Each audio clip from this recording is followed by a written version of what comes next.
Tash është koha për bisedën e dytë në studio e do të flasim për një platformë digjitale e cila ka përmbledhur disa libra, 13 libra deri më tani, ku të gjithë ata të cilët pritojnë është ta me lexu, munden me i dëgju me zë. E këtu e kam krijuesin e kësaj platforme që quhet Xiz Art, e që është profesor Shpëtim Kastrati. Mirëmëngjesi. Mirëmëngjes. Faleminderit për ftesën. Kënaqësi si gjithmonë. Po më duket pas ke pritur me u qiu herët. Po, më do këmë theq ashtu. Punën që e bëj unë është shumë e ndryshme nga kjo e jojtja. Unë punoj si komentatori futbollit, e zakonisht orarën e kemi shumë vonë. Bile edhe në këto studiet ku është të 7, disa vite prapa ne kemi pas. Sa herë që kemi ardhur, asnjëherë s'kemi pas problem për parking ose për gjëra tjera, sepse jemi gjithmonë ndrimi natës. Ke pas me komentu ndonjë lojë që është zhvillu gjatë natës së mbrëmshme, apo? Mbrëmë kom pas kënaqësinë me kon shikues. Për gjithë komentatorët është një lloj kënaqësie e veçantë kur arrin ndeshjet kryesore me mujt vetëm me shikues, se zakonisht janë të angazhuar në orarin e njëjtë, ndoshta edhe me lojë që nuk ja vlen fort për me i përcjell, po edhe ajo pjesë e punës, besoj që po normalisht do të më respektoj gjithmonë punën. Po cila është ndeshja ndoshta më e rëndësishme dhe më emocionuese për ty, të cilën ti ke arrit me komentu? Unë të tregoj Shamkamit Marak, Letnin Arbëlogja, ish shefim i cili tashmë nuk është më pjesë e stafit.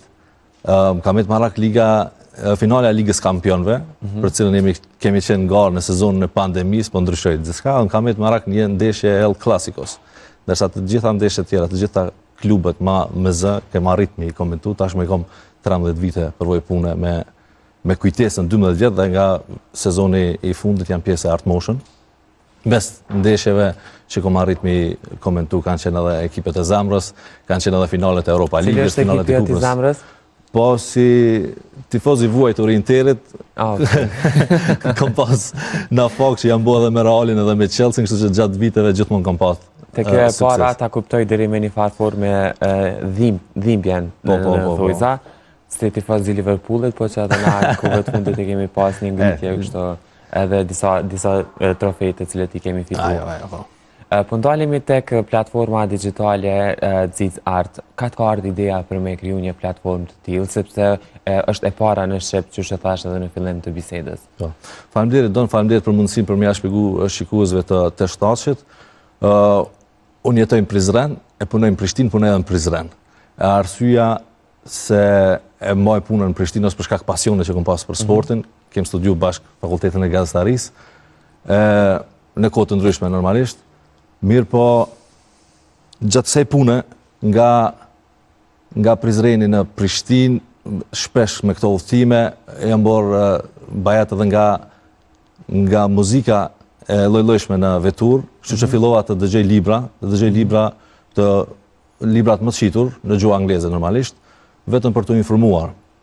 Ndërsa pas studimeve të Fakultetit Gazetarisë, kom pas fatin që me njerë me u punësu, e nuk kom punu në desk informativ, nuk kom punu me dalë në teren, me marrë informata, me marrë intervista, një farforme në kamet në barak, që nuk kom kontribu për njoftimin e publikut shqiptar, për situatat në Kosovë, por edhe me gjërë, por gjithmonë kam qenë i informuar mirë për veti dhe kam qenë i interesuar për informim. Andaj, Xizën e kom kriju si një mundësi për me eduku pak një shtresit të popullsisë me ato pak gjëra që mund me ofru une. Xiz sjell librat më të ri, librat që janë më të shitur, në përmbledhje të shkurtër në audio shqip. Zakonisht janë 30 minuta, mund të ketë më shkurt, diçka më gjatë, por janë librat më të shitur nga personalitete eminent. Domethënë janë librat e Barack Obamës, librat e Henry Kissingerit, librat e personave që kanë vepru, kanë jetu dhe kanë marrë veprime dhe vendime të mëdha gjatë kohës së tyre. Andaj, nëse dëgjuesi shqiptar, sepse lexuesit dhe adhuruesit e librit ato vetë i kanë lexuar, dikush mund t'i rikujtoj, por dikush që nuk e ka dëgjuar, edhe nuk ka kohë, mund ta shfrytëzojnë kohën nga puna në shtëpi ose nga shtëpia në punë ose kohën e lirë me një përmbledhje 30 minuta të informohet për disa ide ose për disa storje që janë të rëndësishme për vetë edukimin e tyre. Pra në këtë platformë, për të qenë të qartë edhe me publikun, mund të gjenë disa përmbledhje të librave në 30 minuta se çka përmbajnë libri dhe të informohen më shumë rreth asaj se çka ka libri. Po, për të spjegu për gjithë studentët e gazetarisë, librat mund të gjen të plot në platforma tjera, por në gjuhën angleze, Audible apo Bookstore ose gjëra tjera. Aty një libër zakonisht merr 10 orë për të punu i tërë në audio. Është interesant se aty lexojnë autorët e vet librave. Nëse dëgjon librin e Barack Obamas për 8 orë, duke se ki bo një lloj jarani Barack Obama, në ki dëgjuar, ki pi kafe me ta. Ashtu dhënë do t'i cilësoj dëgjuesit e platformës Xeed.art, sepse është e vështirë ndonjëherë t'ja spjegosh një ide një miku ose një kolegu ose në jetën e përditshme, t'ja spjegosh në plotni idenë që e ki marrë nga një libër. E vetëm mënyrë është nëse ai dëgjon një qetë, sepse nëse vetëm për fol ata ose thashë thëmë për një libër ose për një histori që ka ndodhur në Amerikë ose në Evropë ose kudo qoftë, është shumë e cektë, shumë e mangët. Andaj dëgjuesi që hynë dhe kyçet e librat e mi të cilat mund gjen në Spotify, pa pagesë, në podcast për gjithë ata që kanë telefon iPhone, mund të informohen për këto libra, ndoshta ta gjejnë edhe mundësi për të shkuar t'i blejnë e t'i lexojnë të tërë në plotni, ose ta marrin vetëm si një rikujtim të librave që i kanë lexuar më përpara.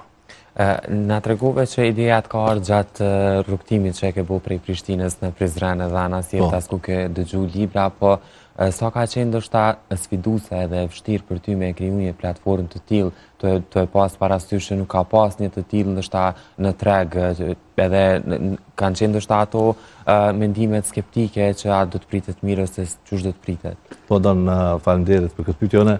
Ka prej 2014-ës, punoj me 15 orë në ditë, me 2 punë ndryshme. Ideja më ka ardhur kogja më atë edhe në pandemi, kur u kyçëm në kurse online, në platformat më të mëdha në botë, në Coursera, në LinkedIn. Mirë, po gjithmonë e kisha atë idenë, dikush do ta bëj, dikush do ta shet, kështu që vazhdojmë me punët e mia. Mirë, po në muajt e kaluar, pash një lajm që do të ketë një lloj cenzurimi të kontentit krijuar nga AI. Që i bie se jo të gjithë mund të postojnë këto libra ose të bëjnë me AI, e cila do ta mbushte më pas botën sociale, e vendosa që është koha e fundit për ta plasu, sepse edhe jo gjithmonë ne do të jemi në punën që e bëjmë, jo gjithmonë do të kemi mundësi për t'i ndarë këto orë pune për këto libra, edhe pata mbështetje nga një miku imi për krimin e websajtit, por pas krimit të websajtit arrita në përfundim që më lehtë është procedura ndarjes me Spotify dhe me podcast, andaj aty do t'i publikoj, ndërsa Spotify mbetet si urlidhse, platforma blogu Xeed.art mbetet si urlidhse për të dalë te këto platformat. Uroj që më bashkohen kolegët, më bashkohet kushdo që është interesuar për të punuar në këtë projekt, por ndoshta të jetë një fillim i ri për të tjerët që të shtojnë librat sipas dëshirës tyre ose sipas vlerësimeve të tyre.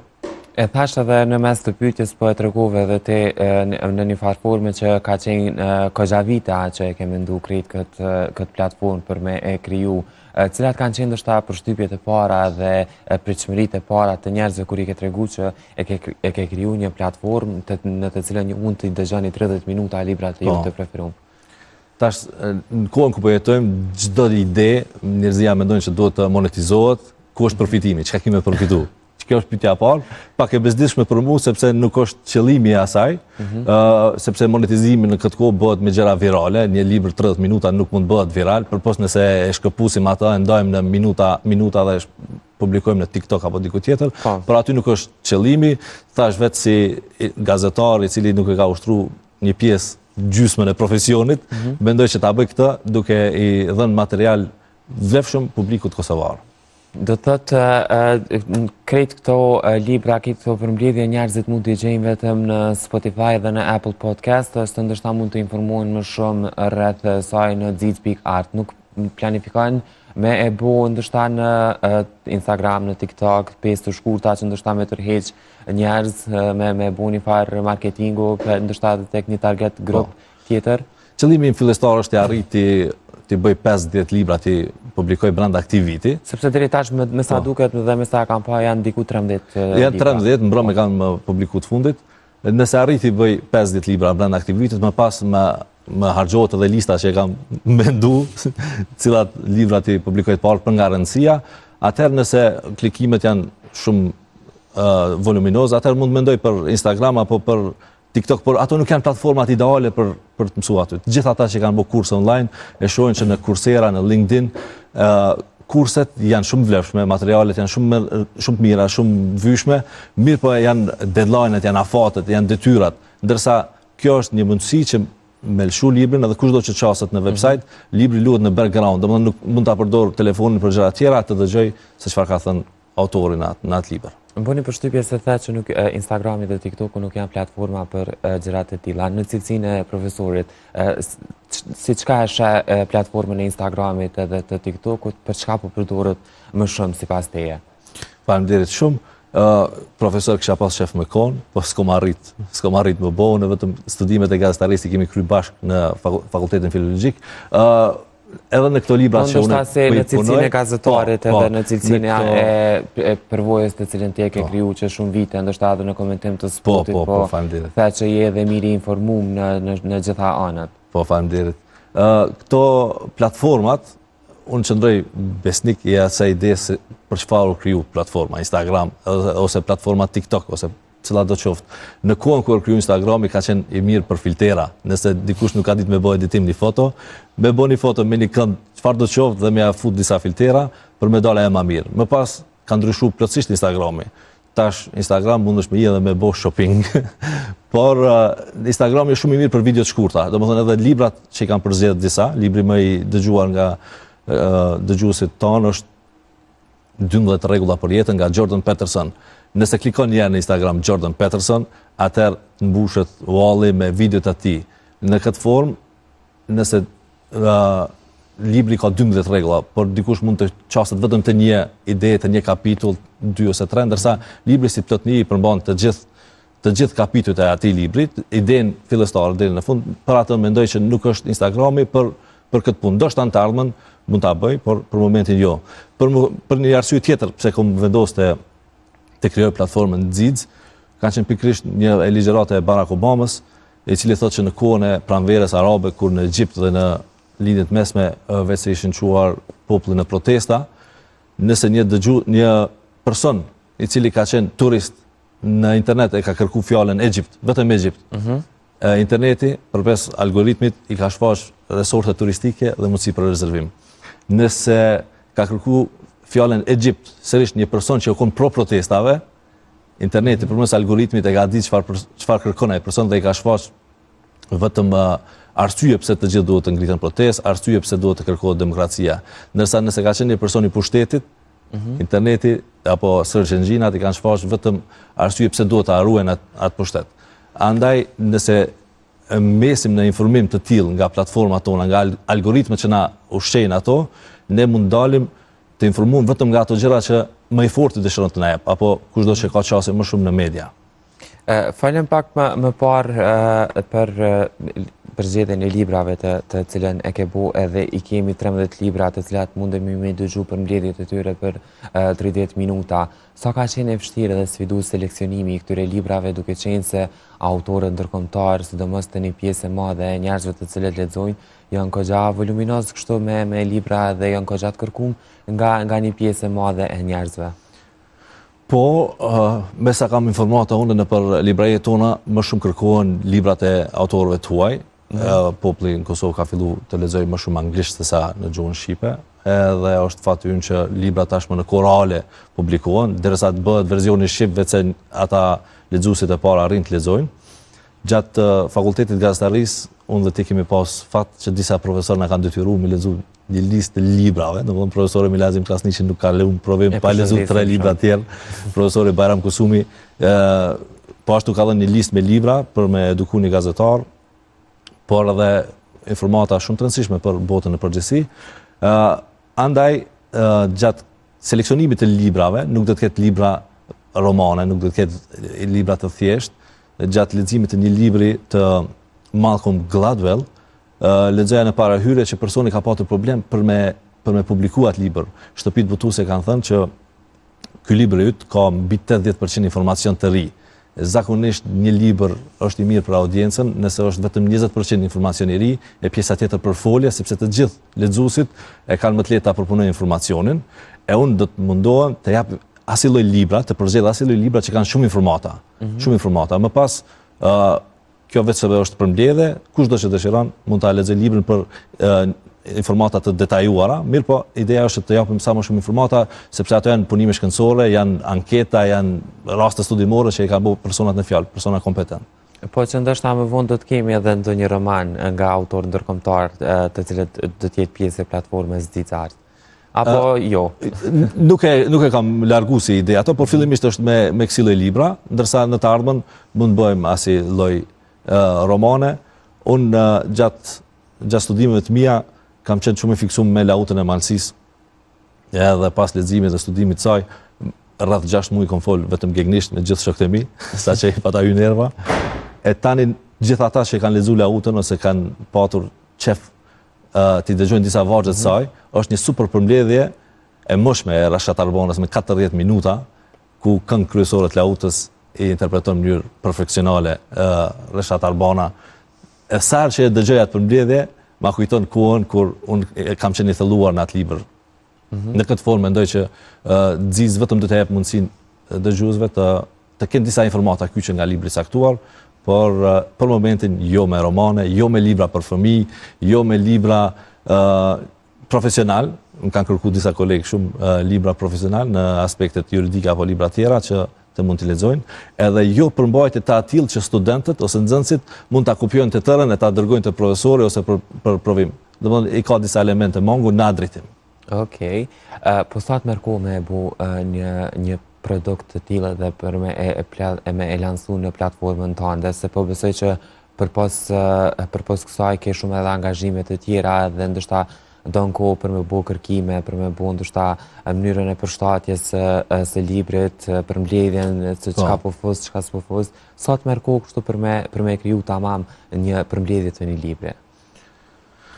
Fatmirësisht kanë dalë veglat e AI, edhe librin në versionin digital e ngarkojmë në këto platforma, edhe kërkojmë ta nxjerr përmbledhjen e librit, më pas pjesët kryesore, nëse shohim që AI kanë nxjerr me mangësi ose me tepri, ato i redaktojmë, e përkthejmë sërish me AI për ta lehtësuar punën, më pas sërish e shohim tekstin a është i përshtatshëm, dhe voice apo incizimi në audio apo edhe montazha janë punë që ne zakonisht i kemi bërë dhe i bëjmë gjithsecili për neve gazetarëve. Kjo e ka lehtësuar punën shumë, por brenda javë mundohem ta publikoj vetëm një libër. Pra është një target që do ta keni të fusni 50 libra në këtë platformë. Për këtë vit nëse arriti bëj 50, do të jem shumë i kënaqur me vetveten, me platformën time, më pas do të mundohem çdo vit ta përpunoj me libra të ri javë pas jave. Po urojmë dhe po shpresojmë që kemi arrit targetin që dëshirojnë edhe ndoshta krejt ata të cilët janë të interesuar mundën me hyrë edhe me vizitu platformën Dzic.art edhe me i dëgju për mbledhjet e librit. Faleminderit shumë prej teje që erdhe dhe ndave këtë platformën e parë për lexim me për mbledhjet të librave. Ishte shumë kënaqësi për mua të jem në studio. Faleminderit shumë, respekte të shtatshëm dhe dëgjuesit, shikuesit e të shtatshëm. Kënaqësi si gjithmonë. Ndërkaq miqtë me të dashur, tani është koha që të ndjekim një material nga gazetarja e #Xhesit Aurora Sallahu, ku na nje me dy të rinj nga Lipjani dhe pasionin e tyre për muzikën folklorike, dhe më pas kthehemi në studio për bisedën e tretë me këngëtarin shumë të njohur dhe shumë të dashur për publikun, Fatani Sufe.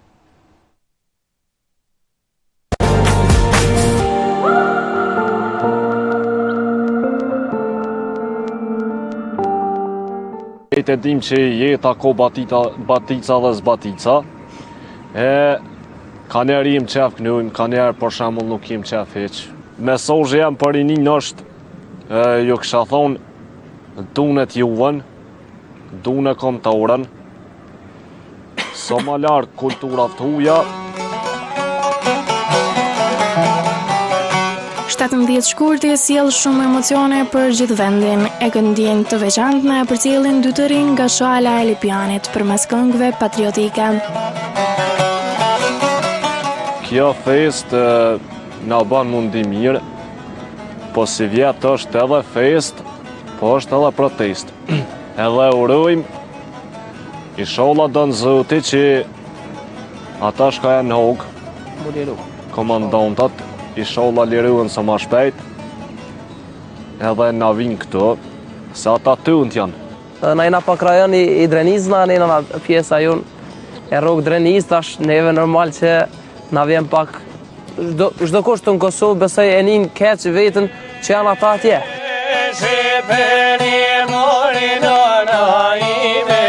Me Çifteli e Sharki, kështu e kalojnë pothuajse gjithë kohën e Riadi dhe Ririndi, të cilët me shumë pasion vlasin për festën, traditat, sakrificat dhe gjithçka që na përshkruan si popull.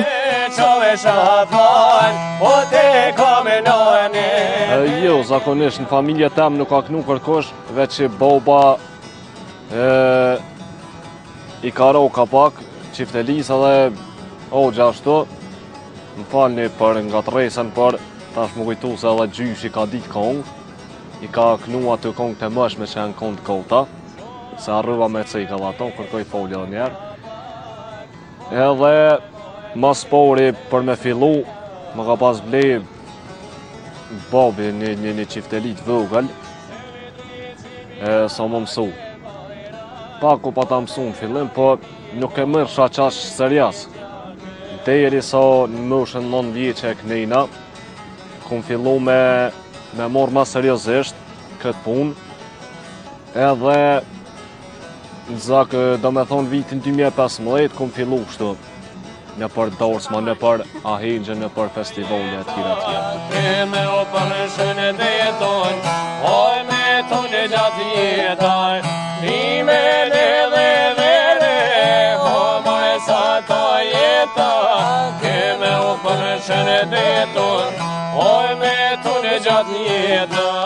Unë besoj jam brezi i pesë, nëse s'gabojnë familjen tem që kanë gnu. Veç se ata nuk kanë dalë domosdoshmë kështu në televizione, nuk ka dalë.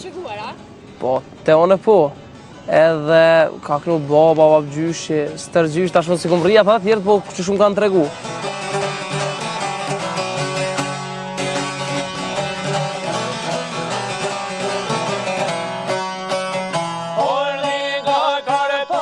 Tashti, kejt e dim që jeta ko batica dhe zbatica,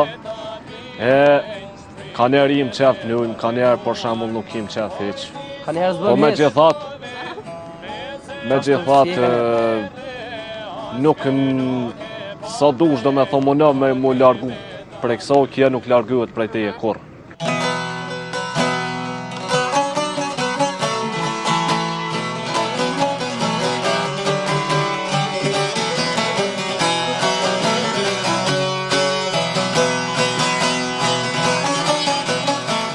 Shkrerët e UÇK-s dëshirojnë me shpirt që sa më shpejt të jenë të lirë mes nesh.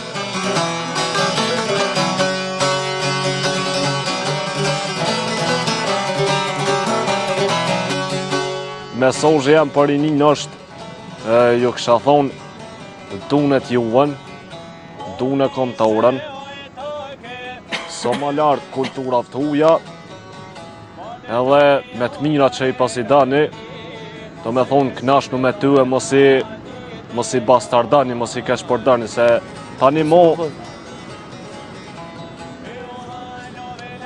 nëse e bojnë ata që tonë shemull, jeta mo merë një farë të pyrze, do me thonë devijan. Se të e talore shqiptari,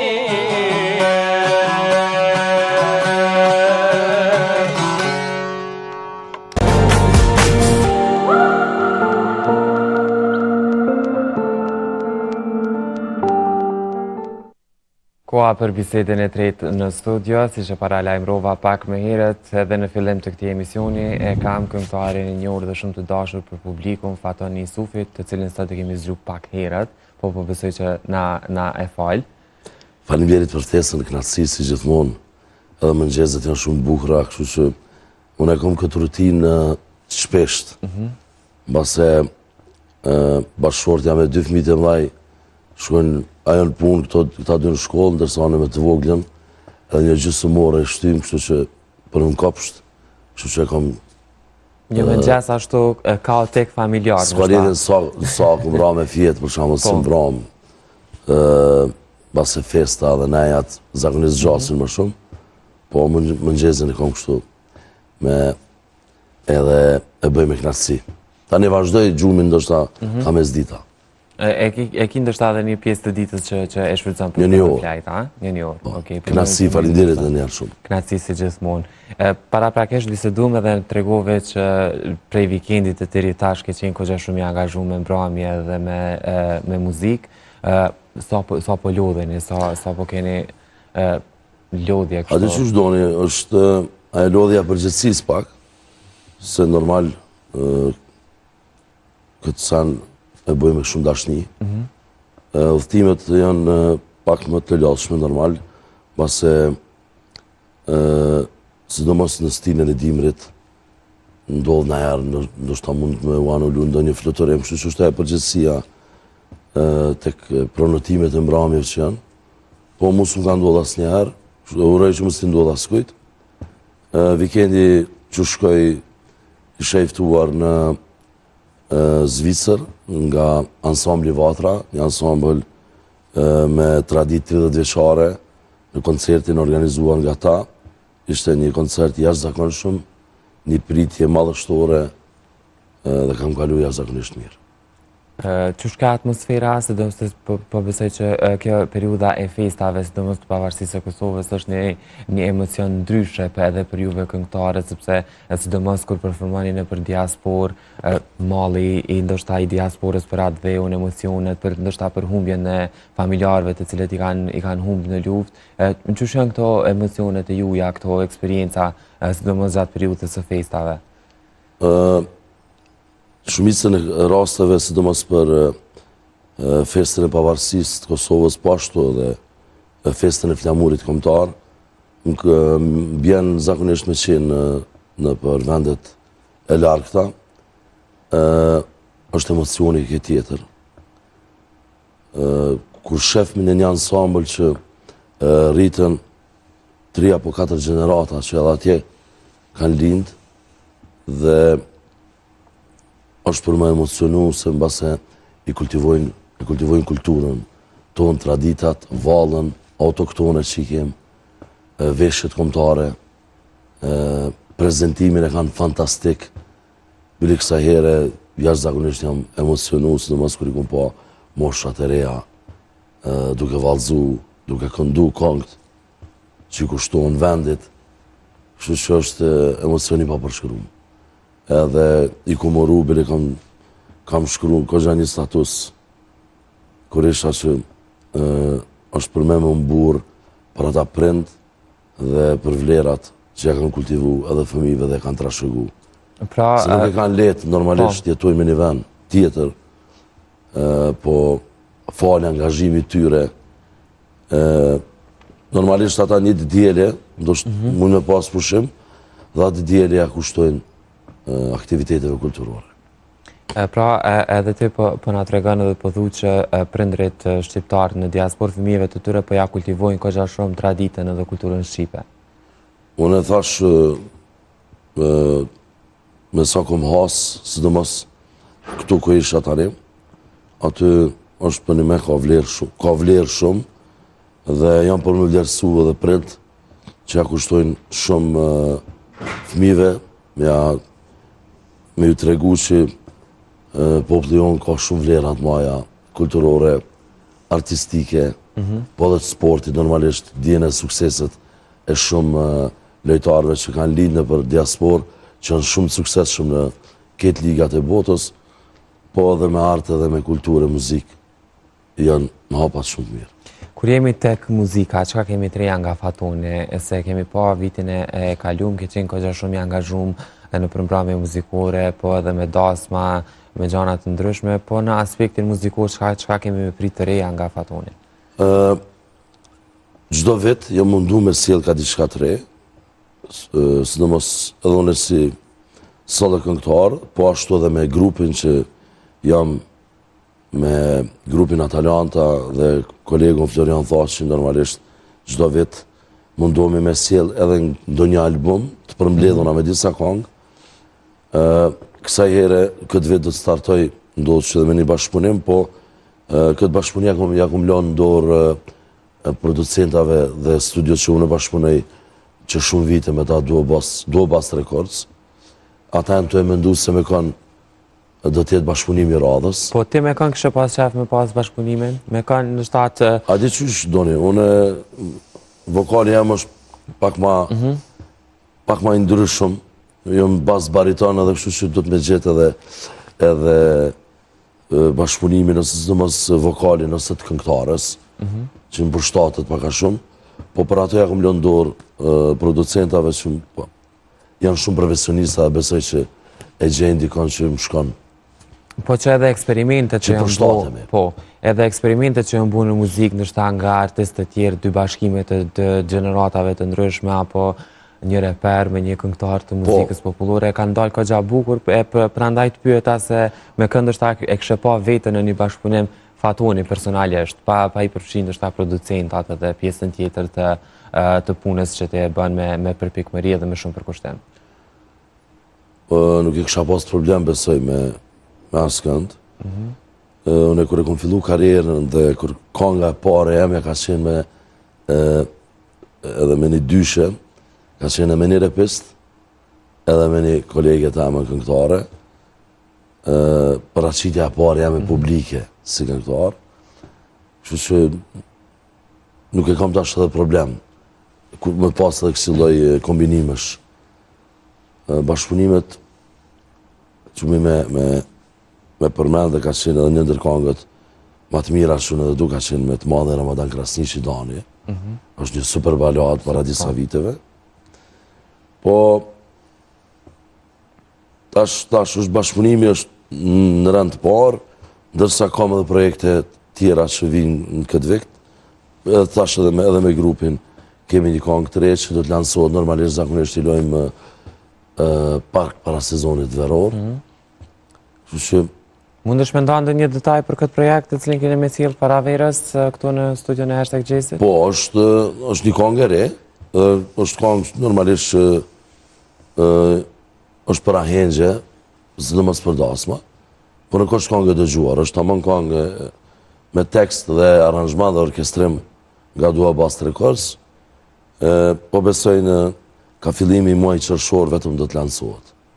Edhe me videoklip normalisht. Kjo kënga jam dhe projekti jam besoj që nuk do të zgjatë, besoj që nga muaji mars vetëm do të njoftoj kismet. Patjetër që në studion e #Gjesi gjithmonë një i mirëpritur.